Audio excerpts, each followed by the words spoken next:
بسم الله الرحمن الرحیم حامد و مصلیه. د محترم ورور پوښتنه ده، وایي د امام سره متابعت څه معنا لري؟ بعضې خلک داسې چې د امام څخه مخکې رکوع ته ځي او سجده ته ځي، آیا دا جواز لري که نه لري؟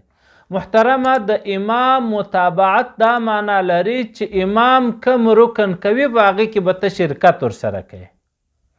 یعنی امام ولاړ دی، تا نیت پسې وتړئ الله اکبر، امام سره به شریک سي. امام رکوع ته ولاړئ، ته به رکوع ته پسې ځې، او امام د رکوع سره راپورته سو، ته به راپورته کېږي. امام سجدې ته ولاړئ، ته به بیا سجدې ته ځې. امام د سجدې سره راپورته سو، بیا به ته راپورته کېږي.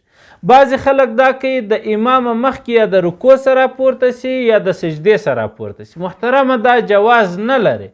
په حدیث کې راځي، وایي د داسې کس سر به په ورځ د قیامت د خره وي چې هغه د امام څخه مخکې یا رکوع ته ځي یا سجدې ته ځي.